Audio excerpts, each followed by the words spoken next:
Esto es la Escuela Clínica SPM, un espacio para pensar la psiquiatría desde dentro. Empezamos.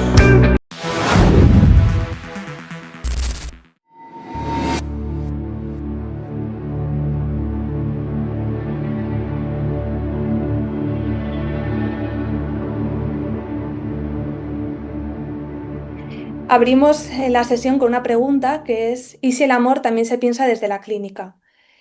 No solemos hacernos esta pregunta. El amor se nos presenta muchas veces como algo espontáneo, como una historia que simplemente sucede.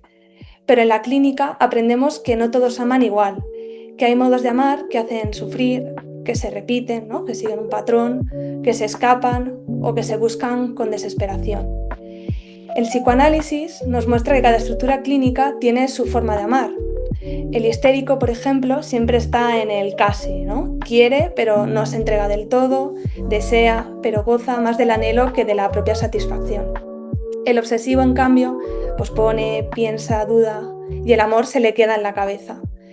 El psicótico, por otro lado, muchas veces no puede situar al otro como alguien deseante, y el amor puede volverse como un peligro, como una intrusión. Esto no sucede solo por cómo es cada persona, ¿no? O qué estructura tiene, sino también por cómo el deseo se ha ido armando en su historia, por los mandatos de género que ha recibido, por lo que se espera de él o ella en el amor. Se me ocurre, ¿no?, el ejemplo de muchas mujeres que llegan a nuestras consultas con discursos de queja, de decepción, de falta. Y muchas veces eso no es síntoma de debilidad, sino de una posición subjetiva que denuncia que el otro no alcanza, que algo falta, que amar no es tan fácil como nos contaron. Por eso, hoy queremos pensar el amor desde varios lugares, desde la clínica, sí, pero también desde lo que nos dice la cultura, los vínculos, los cuerpos, los mandatos. Porque el amor, además de ser lo que buscamos, muchas veces también es lo que más duele. Ahora sí, quiero dar paso a Carlos Delicado, MIR de cuarto año de psiquiatría y futuro adjunto del Hospital Universitario de La Paz. Gracias, Pilar. Bueno, y gracias a Alejandro y al doctor José Luis Carrasco. Sobre todo a Alejandro porque, bueno, gracias por confiar en mí, porque, bueno, sé que es un proyecto que hace mucha ilusión, que a ti en concreto te hace mucha ilusión. Y bueno, vamos a ver lo que podemos hacer. Voy a intentar compartir pantalla, a ver si funciona.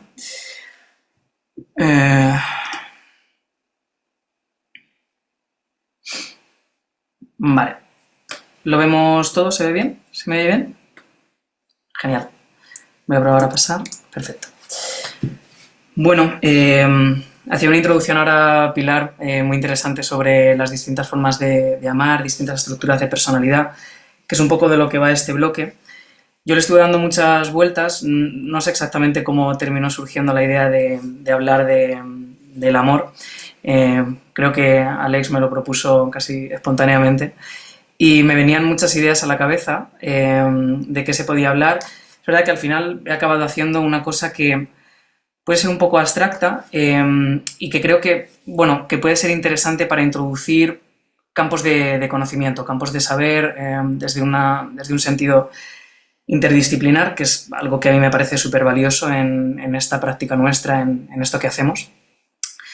Entonces, bueno, como, digamos, dos disclaimers antes de empezar. El primero, ¿no? Que la idea aquí no es dar como ideas demasiado claras sobre nada, sino más bien abrir puertas, abrir caminos y que esto pues nos pueda servir para seguir pensando, ¿no? Como para seguir teniendo ideas de cómo pensamos la mente, de cómo pensamos esta práctica clínica nuestra. Y luego el segundo disclaimer diría la manera en la que he ido enlazando estas puertas, estos senderos que voy a ir presentando a lo largo de los próximos minutos, es propia, es personalísima, es como la manera en la que, bueno, en la que yo he ido integrando estos conocimientos y cómo para mí han ido teniendo sentido.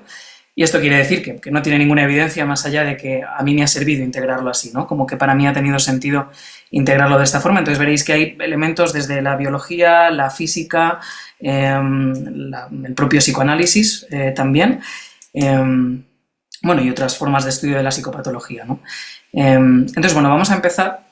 Y la pregunta que yo me hacía y con la que quiero abrir esto sería pensar bueno, en qué consiste el encuentro clínico, y así aprovechamos como que es el principio de esta escuela clínica, de la SPM, en qué consiste esto de ayudar a alguien y de avanzar hacia el cambio psíquico, que al final es de lo que trata, sobre todo los procesos psicoterapéuticos, ¿no? Entonces, lo primero es el encuentro, ¿no? Que es como por donde empezaríamos este primer capítulo. ¿Qué es el encuentro? ¿En qué consiste encontrarse con un otro, con otro semejante, ya sea en la clínica o en la vida en general, ¿no? Vamos a ir dándole este enfoque clínico, terapéutico, pero bueno, sí que me gustaría como que aún así tuviésemos como la mente abierta a que hablamos de la humanidad en su conjunto, ¿no? No solo la práctica clínica. Abro con esta frase que creo que sintetiza un poco muchas de las ideas que van a ir saliendo en adelante. Dice, la mente se revela ante nosotros como un fenómeno global, un campo psíquico que trasciende de lleno nuestros cuerpos singulares. No es que los individuos se relacionen entre sí, es que sin matriz vincular no podríamos concebir una individualidad. Sutilmente se desliza aquí una idea esencial, la mente es una responsabilidad compartida, y como tal debemos aproximarnos a su comprensión. Para hablar de cómo se produce el encuentro y de qué significa esto del encuentro de dos mentes, voy a tirar de varios autores, y bueno, esto es una forma de hablar de psicoanálisis sin hablar de Freud necesariamente y atendiendo al psicoanálisis en toda su complejidad, ¿no? Porque muchas veces, bueno, no sé exactamente qué formación o desde qué lugares miráis cada uno de los que estáis aquí conectados ahora, estamos con 43 personas aquí ahora, no sé desde dónde mira cada uno y qué perspectiva tendrá cada uno del psicoanálisis. Pero sí que me gustaría dar la mía personal de, bueno, lo que a mí me ha aportado, y es toda esta rama que podríamos llamar del psicoanálisis relacional. Lo bautiza como psicoanálisis relacional Mitchell en los años 80, pero es verdad que cuando se habla de esto podemos ver una tradición que viene desde los tiempos del propio Freud, empezando por Sándor Ferenczi, que es el autor que tendríamos aquí en la imagen a la izquierda, y otros autores pues, muy importantes del psicoanálisis relacional, Winnicott, Kohut, que probablemente aparezca más adelante en estas charlas, y Robert Storolov, que es uno de los más contemporáneos. ¿Qué es lo que aporta el psicoanálisis relacional? Pues de base esta idea de que la mente es algo compartido, es decir, que no es una cosa que esté en nuestra cabeza, ¿no? en nuestro cerebro situada únicamente, sino que es un fenómeno que trasciende la mente individual, ¿no? Hablan de intersubjetividad, ¿no? Como de campos intersubjetivos en los que se producen, en los que se metabolizan las emociones, en las que se produce el propio proceso del pensamiento, que no sucede solo aquí dentro, ¿no? Sino que sucede entre personas, ¿no? En estos campos psíquicos. Vamos a ir profundizando ahora en esto porque dicho así puede ser muy abstracto, ¿no? Un concepto que viene también dentro de este gran paraguas del psicoanálisis relacional, un concepto muy interesante es el concepto de campo psíquico que desarrolla este matrimonio, Willy y Madeleine Baranger, que bueno, trabajaron bastante en Argentina, y bueno, estos autores de lo que hablan es de la idea de campo psíquico aplicado al psicoanálisis, entonces hablan de que es un campo bipersonal, ¿no? Como que no sucede, como sería en la teoría clásica pulsional freudiana, de que el psicoanalista está mirando al analizado o al analizante, según las corrientes, y va viendo qué es lo que le pasa dentro de la cabeza, ¿no? Y va haciendo interpretaciones y va como buscando automatismos, sino que en realidad todo lo que sucede en un campo inconsciente que los envuelve a los dos, ¿no? En ese campo bipersonal, y que lo que van es ambos, cada uno desde un lugar, porque es verdad que aunque sea una relación en la que ambos están incluidos, ambos tienen roles muy distintos, ¿no? Pero desde sus distintos roles lo que van es captando los emergentes de ese campo al que ambos pertenecen por igual. El sentido de pertenencia sí que es idéntico, aunque sea desde roles diferentes. Lo que pongo al lado es un libro que habla de la teoría postbioniana de la teoría de campo, de Field Theory, de Antonino Ferro, que es otro psicoanalista dentro del campo relacional, que desarrolla este concepto desde otros lugares que tienen más que ver con el desarrollo kleiniano, pero bueno, que aporta también en esta misma línea. Entonces, ¿qué es lo que tendríamos? Tendríamos dos individuos, en el sentido de este psicoanálisis relacional, de teoría de campo de los Baranger, tendríamos dos individuos que se están encontrando y que van captando elementos que emergen en ese campo que los envuelve a los dos, en este campo psíquico intersubjetivo. Claro, esto es muy distinto de la idea que podríamos tener en el psicoanálisis más clásico, Pero no solo en el psicoanálisis más clásico, porque como digo, no vamos a hablar aquí solo de psicoanálisis, vamos a hablar también de cómo se mira la psicopatología y de cómo se mira desde el modelo imperante ahora, que es el modelo biomédico también, ¿no? Aunque ya con sus matices y va evolucionando, ¿no? Pero fijaos cómo esta diferencia fundamental entre dos individuos dentro de un mismo campo psíquico y que ambos, desde roles distintos, van captando emergencias de ese campo psíquico que los envuelve, a la idea, ¿no? que como digo, la podemos ver muy bien reflejada en la teoría biomédica imperante ahora. Hay un psiquiatra o un psicólogo, un profesional de la salud mental que mira al cerebro y encuentra dentro, bueno, pues sí, unas redes neuronales, unas formas de vincular los pensamientos. Si es de orientación psicoanalítica, pensará en que hay un inconsciente, o no necesariamente, el concepto de inconsciente ya es bastante universal, ¿no? Pero bueno, en definitiva, lo situará dentro del cerebro de la persona a la que está mirando, ¿no? En este sentido, la persona mirada es básicamente, desde ese punto de vista, no quiero decir que se convierta en objeto al paciente, pero desde ese punto de vista es un objeto, en el sentido de que es algo que se está analizando y que forma parte del mundo. Y así nos acercamos al cerebro, ¿no? Desde esa perspectiva, como, bueno, pues un conjunto de neuronas, con sus neurotransmisores, con sus cosas, ¿no? Y así las miramos. O la psicopatología como un concepto de fenómenos a los que vamos accediendo a través del análisis psicopatológico o de la exploración psicopatológica, podríamos decir, ¿no? Entonces son dos modelos distintos, que esto es lo que quiero señalar. Aquí traigo a Jorge García Badraco, aprovechando que recientemente he vuelto de Argentina, de ver cómo trabajan el psicoanálisis multifamiliar en el centro que viene de esta corriente de Badraco. Él es un psiquiatra argentino, ya falleció, que venía del psicoanálisis, pero se separa bastante y de hecho todo su trabajo se puede enmarcar bastante dentro de la corriente del psicoanálisis relacional. De hecho, para él un referente era Sándor Ferenczi, que era el primer autor que aparecía en esta imagen en la que os ponían como todas estas cabecitas. Claro, ¿qué nos aporta aquí el psicoanálisis multifamiliar? Ya digo, aquí abrimos puertas, no es como profundizar en nada de esto, sino ir abriendo, ¿no? El psicoanálisis multifamiliar aplicaría esta idea del campo intersubjetivo, de este campo analítico en el que los individuos están incluidos en algo que los trasciende, que es más grande que ellos y de lo que van emergiendo elementos.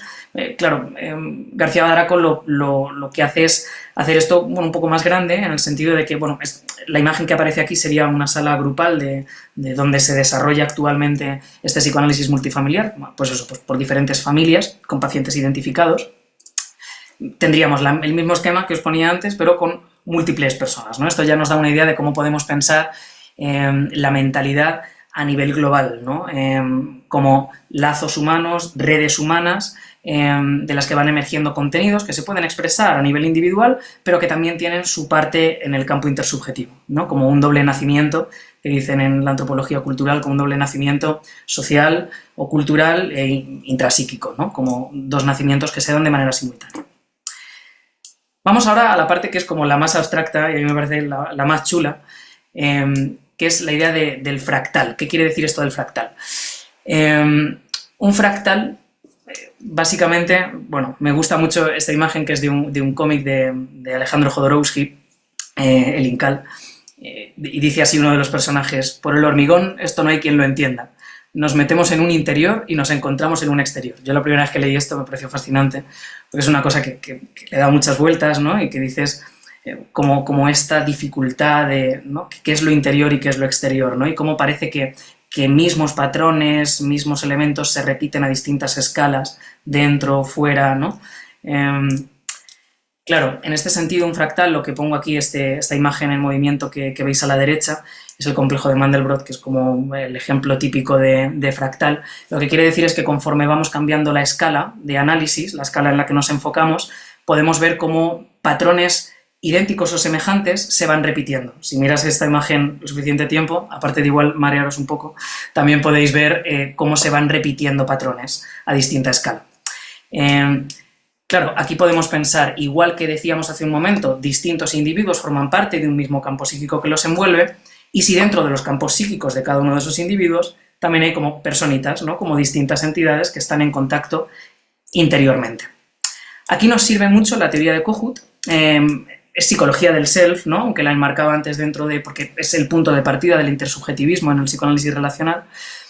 Kohut trasciende la división clásica del self La división clásica supone que el self, que sería la totalidad psíquica, tiene una barra horizontal que podríamos, gráficamente, no, esto no está así en ningún sitio, esto gráficamente podríamos dividirlo horizontalmente en la parte superior, por convenio podríamos decir que es la parte consciente, y la parte inferior, la parte inconsciente, en la que quedan, pues bueno, todos estos elementos de represión, de los que se habla pues en la teoría psicoanalítica más clásica, ¿no?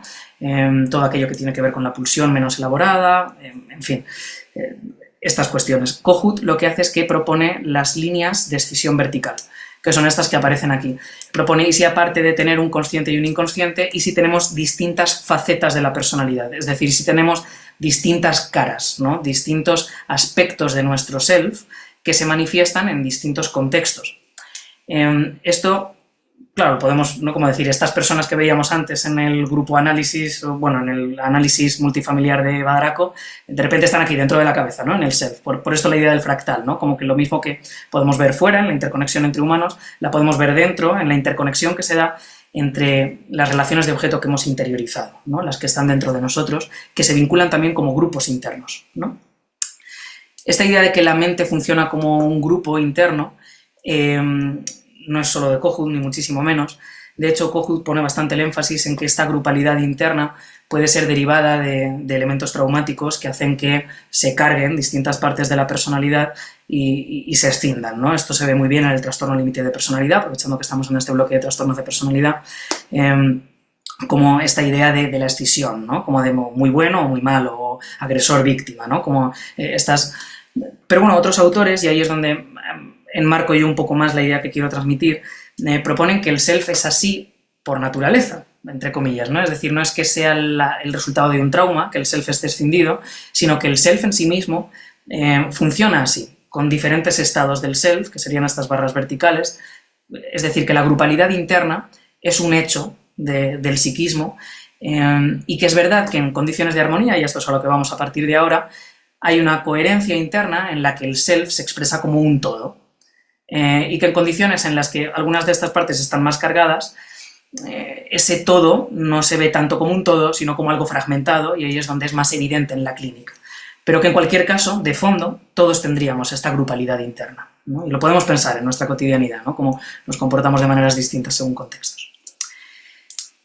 Traigo aquí el cráneo, porque yo muchas veces he dicho que la visión de la psiquiatría hegemónica es muy cerebrocéntrica, pero este libro de Roger Bartra, que lo leí hace tiempo y me parece también muy guay lo que propone el autor, es que es más craneocéntrico, en el sentido de que el cráneo como símbolo nos sirve en nuestra especialidad y en nuestros campos del saber como una especie de frontera insuperable que contiene toda la mentalidad dentro, ¿no? Como si todo el psiquismo estuviese dentro del cráneo y ahí estuviese contenido en el cerebro, y que, según este modelo, como os ponía antes, pues dos cráneos interaccionan. Claro, según el modelo que estoy planteando yo aquí, que han planteado otros autores, ¿no? De los que hablo, tendríamos cráneos dentro de un campo psíquico que los incluye, y a su vez en la idea del fractal, dentro de cada uno de esos cráneos, una comunidad de cráneos, ¿no? Es decir, esto hace que ya la idea del cráneo como un hueso que contiene la mente se diluye, ¿no? Porque al final lo que tenemos es una serie de redes que, según donde pongamos el foco de análisis, vamos a observar elementos distintos. La gracia del fractal es que nos invita, nos obliga, diría yo, a la interdisciplinariedad, ¿no? Porque según donde pongamos la escala, vamos a necesitar herramientas de análisis distintas. Si estamos analizando el psiquismo de un individuo, vamos a pensar en psicopatología y en las herramientas que nos brinda la psicopatología más clásica, pero si pensamos en el análisis grupal, tenemos que incorporar elementos de la antropología o elementos de la sociología, de análisis cultural, intercultural. Y cuando analizamos dentro del cerebro cómo funcionan las neuronas entre sí, hay que incorporar elementos de la biología o incluso de la física para entender cómo, bueno, pues cómo la energía se transforma dentro de estos campos y cómo aumenta, disminuye la entropía y otra serie de conceptos que no son propios de la psiquiatría como tal, sino que necesitamos conectarnos con otras. Con esto vamos, si pasa la diapo.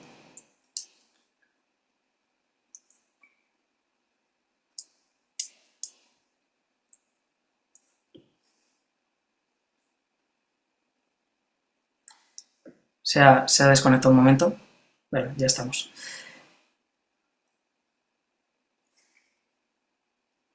A ver, vale. Pasamos a la última parte, ¿vale? La última parte, que es donde, bueno, ya decimos, íbamos a hablar del amor. ¿Qué pasa con el amor? ¿Dónde está aquí el amor? Bueno, La idea de pensar el amor a nivel interdisciplinar es que esta idea de lo que hablaba, ¿no? De cómo los grupos pueden, cuando hablaba de lo de Kohut, de cómo los grupos internos y externos pueden estar más coherentizados, digamos de alguna manera más autoorganizados, dando lugar a la idea de un todo, que funciona como un todo, o más fragmentados, ahí es donde entra la idea del amor. Hay autores como Maturana que han hablado bastante de esto, del autor del amor, como algo que puede hablar tanto de la organización de los sistemas biológicos como de la experiencia a nivel fenomenológico humana de enamorarse o de estar en compasión con un otro, ¿no? ¿Cómo podríamos hablar de que se está tratando del mismo fenómeno a distintas escalas de análisis? Y esto es lo que vamos a hablar ahora, y de ahí el título de Formas del amor, ¿no? De cómo podemos encontrar el amor en distintas escalas de análisis, y que jamás lo llamaríamos amor quizá, pero bueno, yo aquí propongo llamarlo así porque me apetece y creo que está guay. Entonces, bueno, aquí necesitamos a Jung, o yo lo necesito en mi vida, porque bueno, Jung nos trae un concepto muy interesante. No lo trae él, lo trae su escuela posteriormente, pero en sus textos ya aparece de manera más o menos explícita, que es la idea de la centroversión. Jung propone que el psiquismo, el self en su conjunto, esta esfera que os ponía antes con Kohut, tiende a buscar un centro, ¿no? Como organizarse en torno a un centro. Habla de cómo en la primera etapa del desarrollo ese centro sería el yo, que sería el centro de la consciencia, pero cómo a partir de la adolescencia ese centro se desestructura y se empieza a buscar otro centro en el que emergen todos los contenidos inconscientes y de alguna manera el psiquismo empieza a orbitar en torno a un centro alternativo que sería el centro del sí mismo o del self. Es decir, un centro que no es solo centro de la consciencia, sino centro de la totalidad del psiquismo con consciencia e inconsciente. Él utilizaba los mandalas como una manera de explicar estas circunstancias, ¿no? Como esto de acercarnos a un centro, de orbitar en torno a un centro. Esta experiencia la podemos tener todos, la sensación de que acabamos internamente orbitando en torno a un centro, como que estas partes que nos forman tienden a estructurarse siguiendo un cierto orden. Y ese es el proceso de centroversión, ¿no? A veces hay más dificultad para encontrar esa armonía, a veces menos.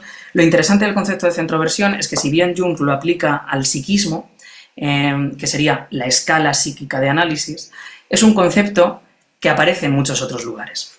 Esto está sacado de Siegel, que es un autor contemporáneo que habla bastante, bueno, contemporáneo, hace unos años, pero que sigue todo esto muy vigente, que habla de cómo entender la mente, desde el punto de vista de, bueno, pues de estas partes, del impacto del trauma en cómo estas partes que nos forman se cargan, y habla de la teoría de la complejidad. La teoría de la complejidad es una teoría científica transversal, absolutamente transversal, ha tenido mucho recorrido, sobre todo en biología, pero también en antropología, y en psiquiatría cada vez está más presente, hay muchos autores que están trabajando con esto.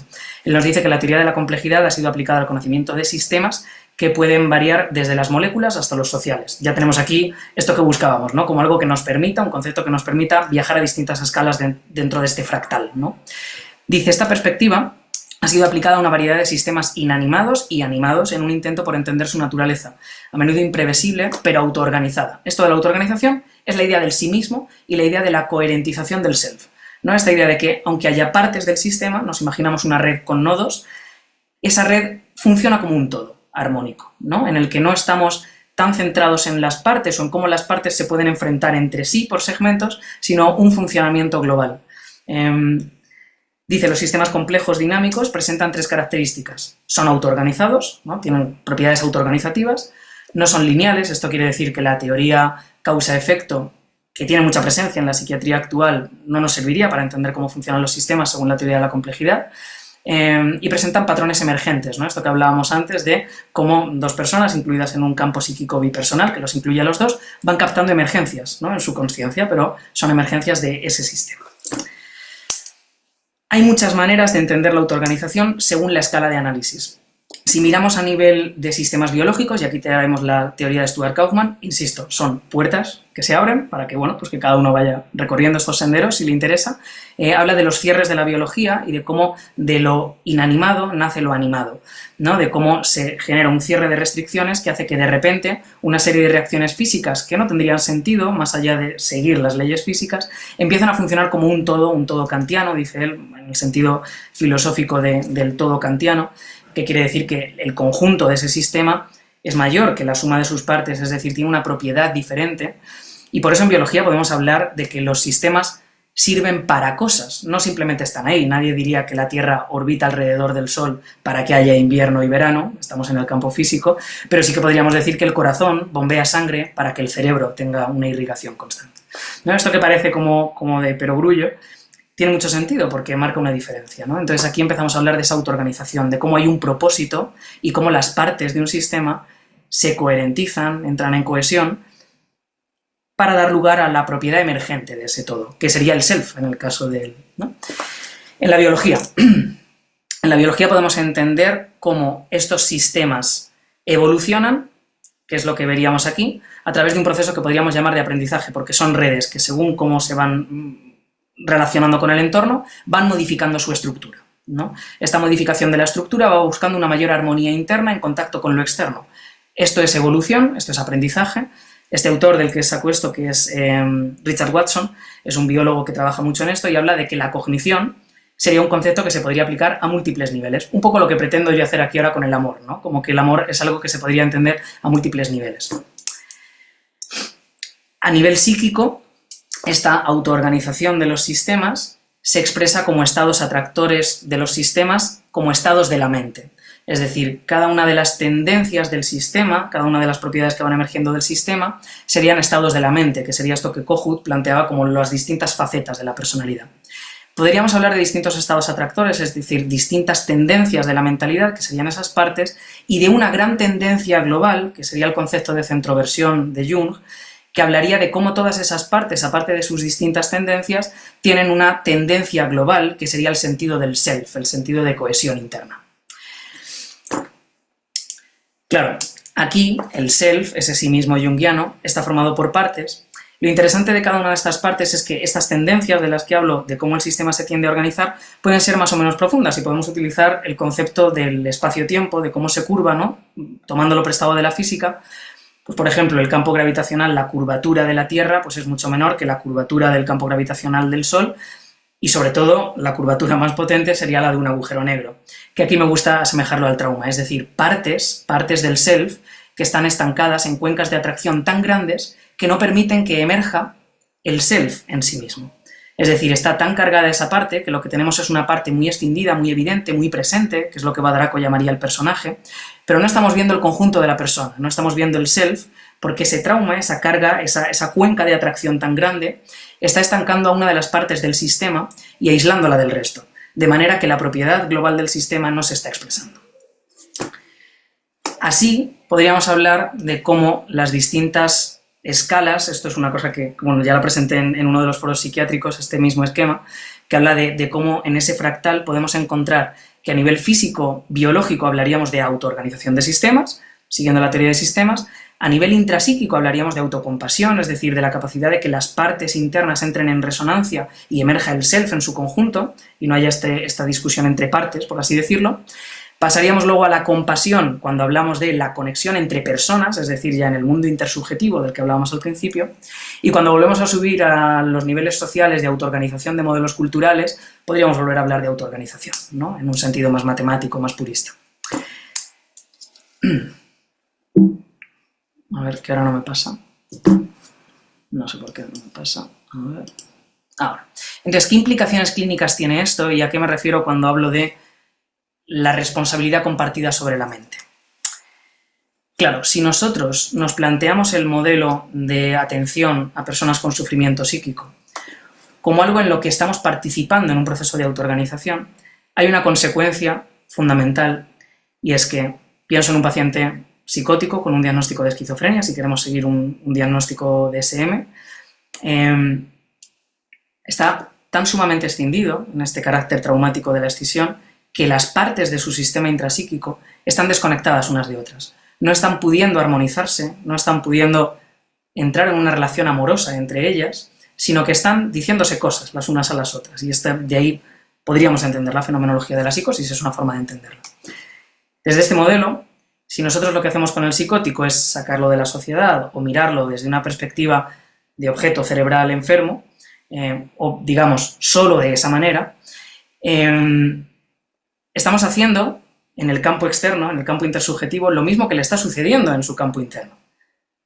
Al no entrar en la conexión, en la resonancia afectiva, en la compasión, en el sentir con esa persona, lo estamos dejando fuera del sistema social, del sistema intersubjetivo, implícitamente muchas veces.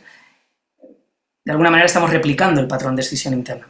La propuesta de muchos autores es que la manera de ir ganando coherencia interna psíquica es generando coherencia externa, en los equipos, en las redes de salud mental y en las relaciones terapéuticas de a dos o grupales, ¿no? Entonces, ¿qué consecuencias tenemos aquí? Bueno, aparte de una mirada más allá del DSM, que esto no solo lo digo yo, ni es solo una cuestión de este modelo, es algo que bueno, pues que ya está presente. Narrativas que conectan, ¿no? No tanto buscar una verdad objetiva de cómo funciona la mente, sino que las teorías de cómo funciona la mente nos permitan conectarnos con las personas a las que estamos tratando de comprender, ¿no? Como narrativas que nos conecten, narrativas amorosas en el sentido de que vayan generando esa coherencia externa para favorecer la coherencia interna del self, ¿no? Implicación de la persona, del terapeuta. Si uno no está implicado personalmente, si uno no está en una disposición amorosa real, en el sentido de sentir con la persona que tiene enfrente, no van a poder generarse estas resonancias que generen emergencias coherentizantes. Porque la mente es una responsabilidad compartida, no es una cosa que le pasa a esa persona porque tiene el cerebro mal, o no solo es eso, ¿no? Sino que todo lo que está emergiendo en la interacción con esa persona es una responsabilidad compartida porque la mente es un fenómeno compartido, desde esta perspectiva fractal, ¿no? Es un fenómeno que emerge a distintas escalas. La integración comunitaria como algo absolutamente necesario. Lo importante de todo esto que hablo y que he estado comentando en esta sesión es que da un trasfondo teórico también a por qué decimos que lo comunitario y lo asertivo comunitario funciona y en muchos lugares se está aplicando, también en Madrid, en la Red de Salud Mental de Madrid, en la red pública hay muchos recursos que tienen que ver con esto y hay como esta idea de la mirada biopsicosocial, pero ¿por qué esto de la integración comunitaria? Es como muy obvio, todos lo pensamos, pero esto nos da un trasfondo que a mí me parece que, bueno, pues que le da una solidez y que merece la pena pensarlo, ¿no? Que hay ciencia detrás de esto, que no es solo una ideología.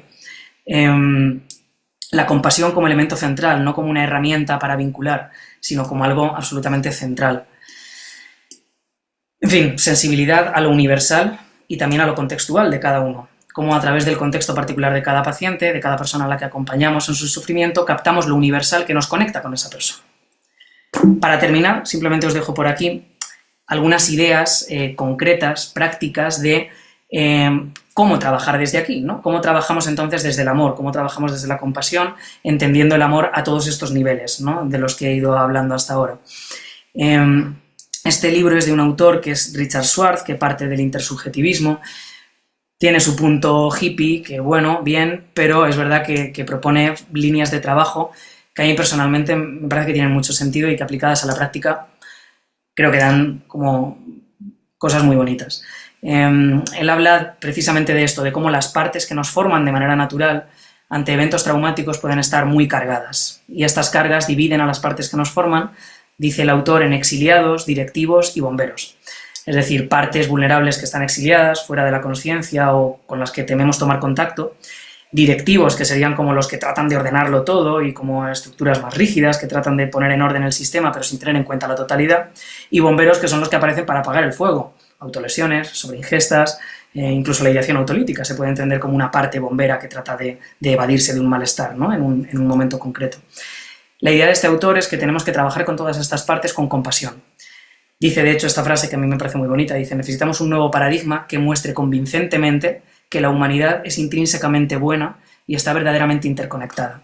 Sobre esa base, por fin, podemos pasar de ser ego, familia, etnocéntricos a especie, bio, planetacéntricos.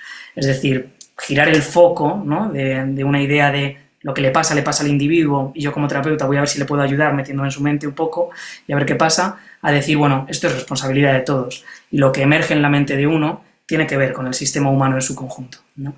Y lo que pasa dentro de la mente de uno tiene que ver con las cargas que hay y vamos a tratar de aliviarlas, ¿no? A tratar de que conecten entre ellos todas esas partes y vaya emergiendo el verdadero self del paciente. Por mi parte, hasta aquí, creo que he llegado más o menos en tiempo, así que bueno, no sé, si hay algo que surja, algo que apetezca comentar, pues aquí quedo. Muchas gracias.